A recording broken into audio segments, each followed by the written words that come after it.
4주차 2교시 강의를 시작하겠습니다. 이제 제4절 시사점에 대해서 살펴보겠습니다. 시사점은 즉 기업 경영에 있어서 CSR 부상의 시사점은 크게 5가지 포인트로 살펴볼 수 있겠습니다. 첫 번째 포인트는 CSR 활동은 기업 성과와 사회적 기여의 조화를 의미한다고 할 수 있겠습니다. CSR 활동을 추진하는 데 있어서 현실적으로 경영진의 인식 차이, 비용 부담 등 다양한 문제가 발생하고 있지만 가능하고 적정한 수준에서 CSR을 지속적으로 전개할 필요가 있습니다. 한국의 경우 CSR 활동에 대해서 일부 회의론적 시각이 존재하고 CSR에 대한 평가도 저조한 실정이라고 할 수 있습니다.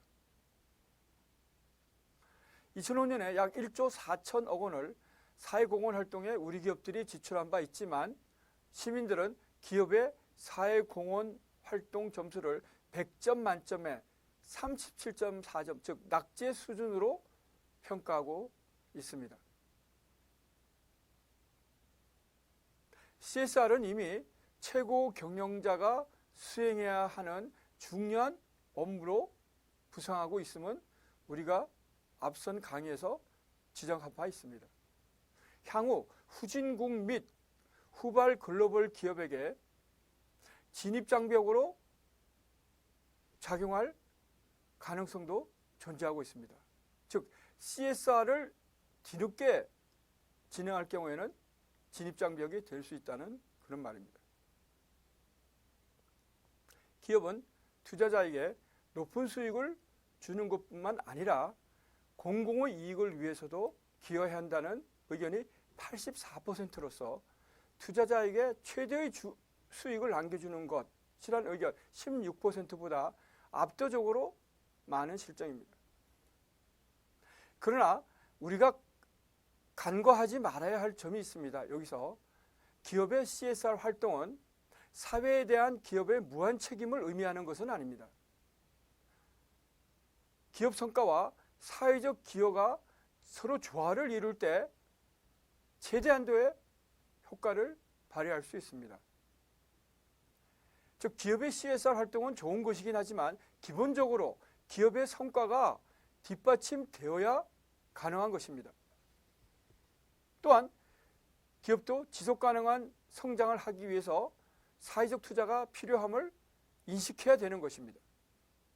이 두 가지가 다 기업에게 있어서 공유되어야 된다는 것입니다. 즉 기업의 성과가 사회공헌 활동을 하는 데 뒷받침되어야 하며 또한 지속가능한 성장을 하기 위해서는 결국은 이러한 사회공헌 활동이 필요하다는 것을, 즉 바람직한 투자라는 것을 기업이 인식해야 된다는 것입니다.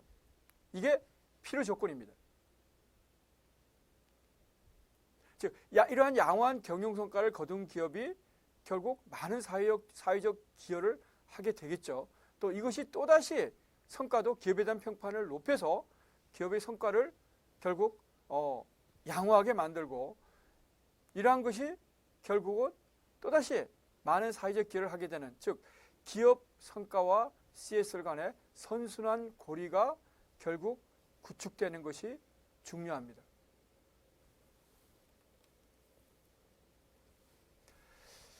그래서 CSR을 추진하는 데 있어서 과도한 기대감 또는 과도한 의무감이 작용할 경우에는 기업의 다양한 이해관계자 중에서 어느 일방의 희생을 요구할 가능성이 큰 것이 현실입니다.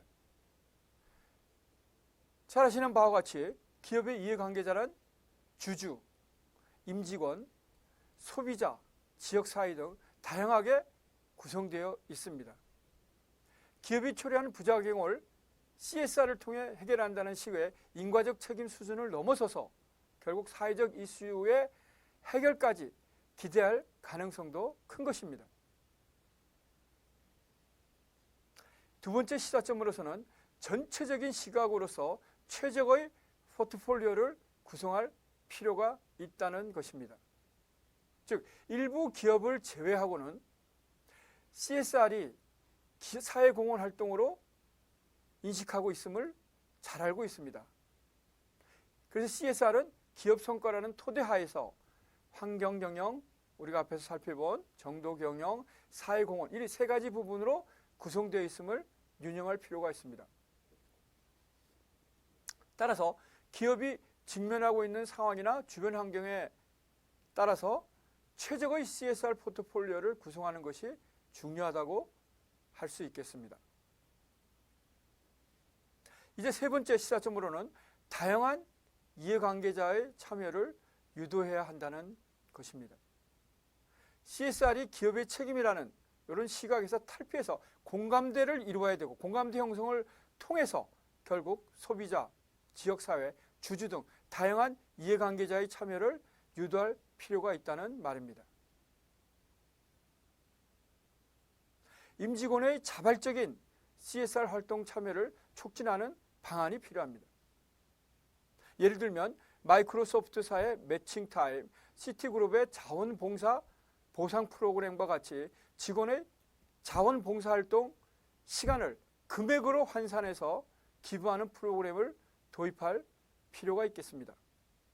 예를 들면 마이크로소프트사의 매칭타임이란 MS 직원이 자원봉사한 시간에 대해서 회사가 시간당 17달러를 자원봉사 대상 기관에 기부하는 것을 의미합니다. 시티그룹의 VIP 프로그램은 즉 VIP는 발런티어 인센티브 프로그램인데요. 즉 자원봉사 보상 프로그램이라고 할 수 있겠습니다. 이러한 시티그룹의 VIP는 직원이 연간 50시간 이상 자원봉사할 경우에 자원봉사 대상 기관에 시티그룹 재단이 $500를 기부한다는 내용입니다. 지금 살펴본 이 노사 공동의 CSR 활동은 건전하고 합리적인 노사 문화를 정착시키는 계기가 될 것입니다. 또한 지역 주민이 자연스럽게 환경보호에 참여할 수 있는 프로그램도 운영할 필요가 있습니다. 영국의 세계적인 소매 유통체인 테스코라고 있는데요. 우리 한국에서는 홈플러스에 투자한 바가 있죠. 이 테스코는 고객이 중고 휴대폰이나 컴퓨터를 가져오게 되면 현금과 쿠폰을 주고 이 중 절반은 자선단체에 기부하는 프로그램을 운영하고 있습니다. 이제 네 번째 시사점을 살펴보겠습니다. CSR을 기업 경영에 체화해야 된다는 말입니다. 즉 경영 전략과 CSR 전략을 일체화해서 시너지 효과를 극대화시키는 것을 의미합니다. 여기서 도요타와 GE를 예를 들 수 있겠는데요. 도요타는 기업 경영이 CSR 그 자체라는 평가를 받을 정도로 CSR을 일상 경영 활동에 체화시키면서 친환경 자동차 시장을 선도하고 있습니다. 도요타의 친환경 자동차인 프리우스는 1997년에 출시됐는데요. 1997년 출시 후에 2007년 5월까지 누적 판매 대수가 100만 대를 돌파해서 동분야 세계 1위를 기록하고 있습니다. 또 우리가 신경영에서 잘 살펴본 GE는 2005년에 친환경적 상상력 에코매지네이션 전략을 도입한 후에 친환경 제품 개발, 에너지 효율화 제고 등을 일관되게 추진하고 있습니다.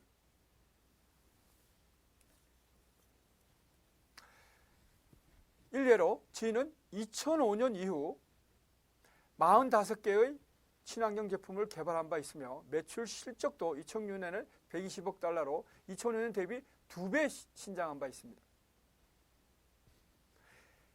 사회공헌 활동도 사업이다.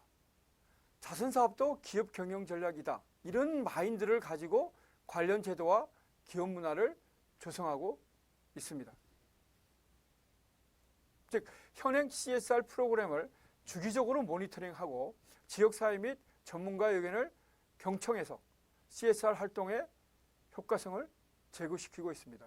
이러한 CSR에 적합한 기업 문화를 조성하는 것은 즉 우수 인재 확보에 있어서 우위를 점할 수 있게 됩니다.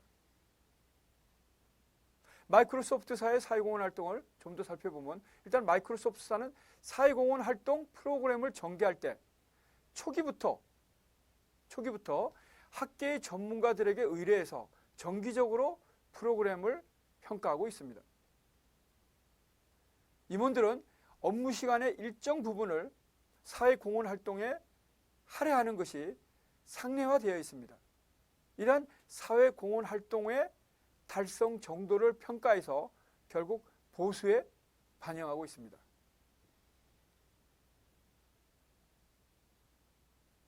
이제 CSR 추진 체제를 구축해야 되는 또 다른 시사점에 대해서 살펴보겠습니다. CSR을 전사적으로 관리 및 감독할 수 있는 조직과 시스템을 구축하는 것은 상당히 중요한 이슈가 됩니다. 즉 CSR 관리 조직 및 위원회를 사내에 설치하고 대외 커뮤니케이션을 강화해야 한다는 말입니다.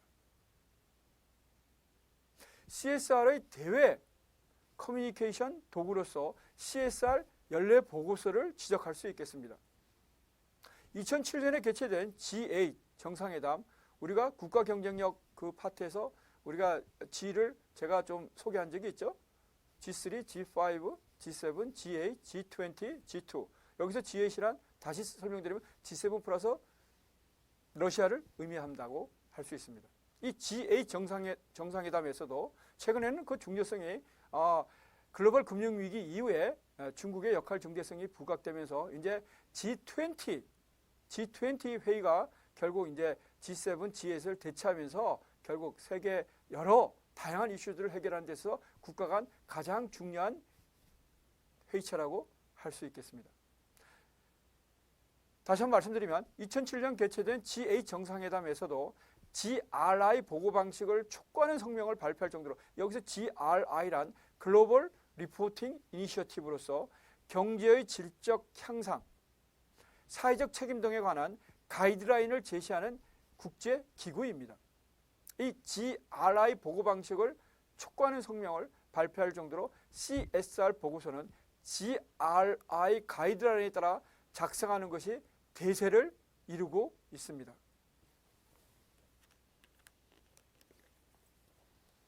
CSR 보고서는 지속 가능성 보고서, 즉 Sustainability Report, 기업 시민권 보고서, Corporate Citizenship Report,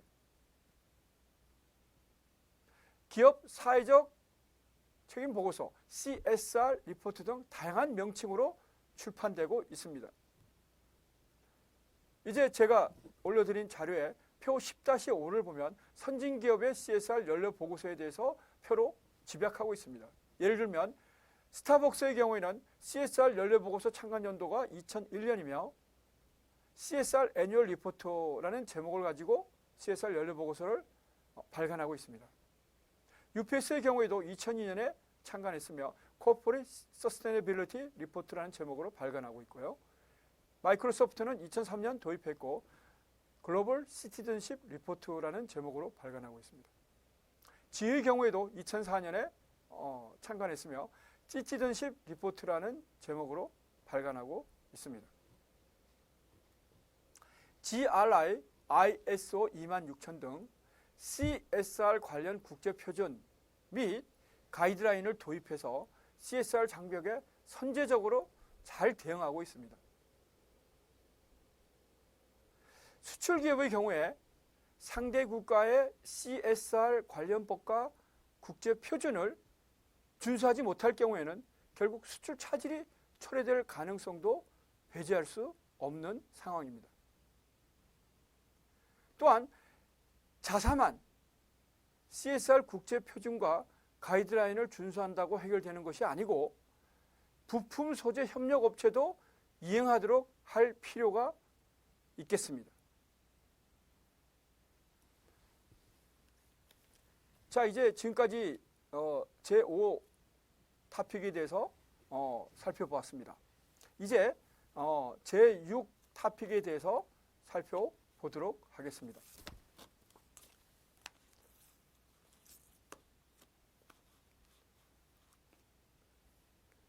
제6 타픽은 글로벌 기업 환경에 관련된 내용입니다. 1절은 개관 부분이고요. 2절 글로벌 기업 환경의 변화에 대해서 살펴보고 시간이 허락되면 3절 시사점까지 살펴보도록 하겠습니다. 이제 1절 개관 부분을 보겠습니다. 이 개관 부분은 크게 6가지 우리가 사항을 살펴볼 수 있는데요. 이제 글로벌 기업들은 결국은 성장이 미래의 기업 생존을 보장할 수 있다는 인식하에 다양한 전략을 구사하고 있습니다. 특히 2000년대 들어와서는 이러한 상황이 더욱더 치열하게 전개되고 있습니다. 즉 시장 지배력을 강화시키기 위해서 글로벌 M&A, 투자 확대 및 사업 재편 등을 활발하게 전개하고 있다고 할 수 있습니다. 또한 경영 리스크가 제고되는 것에 대한 관리와 지속적인 혁신 등을 통해서 결국 글로벌 선도 기업으로서의 위상을 공고히 하고 있습니다. 이제 개관 부분에서 6가지 포인트란 첫 번째로서 글로벌 M&A의 활성화입니다.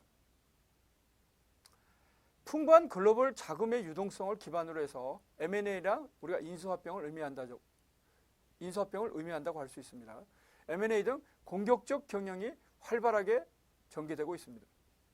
2007년 기준 전 세계 M&A 규모는 4조 5천억 달러로서 사상 최고치를 기록한 바 있는데요. 이것은 전년 대비 무려 24.2% 증가한 수치입니다. 또한 중요한 특징적으로서 글로벌 M&A 주도권이 그동안에는 미국이었지만 이것이 유럽으로 이동하고 아시아 및 중동, 아프리카의 M&A 규모도 급증하고 있음을 나타내고 있습니다. 일례로 유럽의 M&A 규모는 2007년에는 1조 8천억 달러로 5년 만에 미국을 추월한 바 있습니다. 이제 자료에 표 6-1을 보시면 글로벌 M&A 현황이 나타나 있습니다. 전 세계적으로는 2007년에 4조 4,824억 불을 기록했고요. 이는 전년에 비해서 무려 24.2% 증가한 것으로 나타나고요.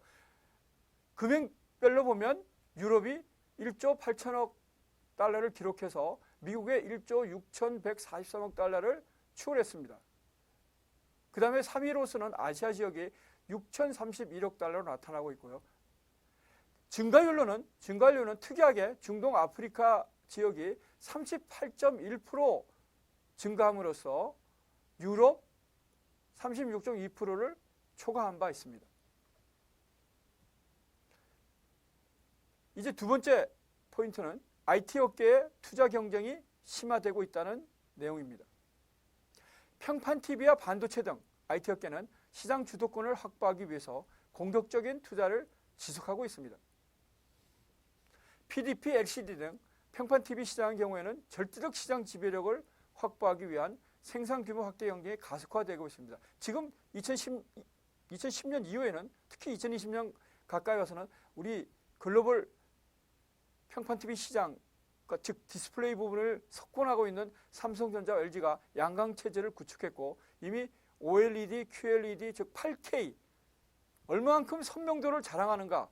그동안에는 인치 경쟁으로 갔지만 이제 다시 또 선명도 경쟁으로 가면서 점점 평판 TV 시장도 우리 삼성, LG 양강 구도로서 시장 지배력이 더욱더 구축되고 있는 이런 상황이라고 할 수 있겠습니다. 저희로서는 굉장히 자랑스러운 그런 이제 상황이라고 할 수 있겠습니다. 마스시다, 샤프, PDP 채널이 마스시다, 샤프 LCD 채널인데요. 이런 신공장 건설에 각각 2,800억 엔과 3,800억 엔을 투자한 바 있습니다. 메모리 업체의 경우도 규모의 경쟁력 확보를 위한 대규모 투자를 단행하고 있습니다. 마이크론, 인피니온, 해외 주요 업체들이 라인 신설 등 대규모 시설 투자를 시행하고 있습니다. 이 메모리 업체의 경우에도 우리가 2020년대에는 우리 삼성전자와 SK가 결국 시장을 주도하고 있다고 할 수 있겠습니다. 이제 세 번째로는 일본 기업의 사업 재편 가속화입니다. 아까도 평판TV에서 말씀드렸지만 일본 전자업체는 경쟁력을 확보하기 위해서 신속하게 사업 재편을 착수하고 있습니다. 이미 2000년대 들어서 한국의 삼성전자와 LG에 뒤처진 1980년대, 90년대에 절대 강자였던 일본의 전자업체들이 결국 사업 재편에 착수할 수밖에 없는 상황에 직면해 있다고 할 수 있겠습니다. 과감한 합종 연행을 통해서 이러한 과다 경쟁으로 인한 내부 손실을 축소시키는 한편 외국 경쟁 기업에 대한, 즉 우리 대표적으로 한국의 삼성전자와 LG겠죠. 외국 경쟁 기업에 대한 비교 우위를 확보하기 위해서 주력하고 있습니다. LCD 및 차세대 패널 시장에서 마쓰시다, 캐논, 히타치 연합하고 있고요. 도시바와 샤프가 또한 연합하고 있습니다. 앞선 강의에서도 제가 말씀드렸지만 제가 공부했던 80년대 미국의 전자시장은 대중적인 상품의 경우에 일본 제품이 휩쓸었음을 그야말로 절감할 수 있었습니다. 여기 지금 제가 언급한 마쓰시다, 캐논, 히타치, 도시바, 샤프, JVC, 사뇨 이런 일본의 한 10여 개 업체들이 대중적인 전자제품에 있어서 전 세계를 휩쓸고 있었습니다. 또한 자동차도 마찬가지입니다만요. 어쨌든 저는 이러한 강의를 하면서 몇 년째 오프라인에서도 강의를 하면서 수강생들에게 정말 감회가 새롭다. 여러분들은 직접 경험해보지 못했으니까 결국 모르겠지만 저는 이것을 현장에서 그야말로 절감한 사람으로서 이러한 강의를 할 수 있다는 게 정말 행운이고 자랑으로 생각할 수 있습니다. 한 가지만 더 말씀드릴까요? 제가 87년 말 아니면 91년 초인 것 같습니다. 그때 이제 뉴욕에 지인이 있어서 뉴욕을 방문했는데요. 그때 여러분들 잘 아시죠? 브로드웨이. 그 세계적인 이제 오페라나 이런 공연이 이루어지는 것이죠. 거기도 이제 지나가면서 봤는데 거기에 한 건물에 위를 봤더니 입간판이 많이 있었습니다. 그 입간판에는 지금 제가 방금 얘기했던 소니, 마쓰시다, 그다음 JVC 등등등등 지금 여기 언급한 기업뿐만 아니라 무려 한 7, 8개 정도 됐을 거라고 생각이 됩니다만 이런 일본 전자 기업들의 입간판이 건물 옥상에 그야말로 웅장하게 서 있는데 우리 삼성전자 하나가 그 속에 끼어 있었습니다. 물론 삼성전자는 그 당시로서는 경쟁 상대가 되지 못했죠. 그렇지만 그야말로 30대 초반의 저로서는 그 삼성전자 입간판이 참 거기에 홀로 외롭게 있는 것을 보고 그야말로 감격스러웠습니다. 그러나 지금은 여러분들이 이런 80년대, 90년대를 휩쓸었던 이런 일본의 전자업체를 멀리하고 우리 삼성전자와 LG가 세계 1, 2위를 차지하고 있는 것에 대해서 여러분들은 당연하다고 생각할지 모르겠지만 절대로 그렇지 않습니다. 그 일본 기업들에게 무시하고 외면받던 그런 우리 기업들이 철치부심으로 20, 30년간 연구개발에 주력하고 글로벌 인재를 채용하면서 열린 문화, 열린 기업 문화를 그야말로 또 위대한 그런 경영자들이 있었죠. 이런 경영자들의 지도하에 그야말로 불철주야 노력한 결과라고 할 수 있습니다. 저는 이 기업인들에게 절대적인 찬사를 보내고 싶습니다.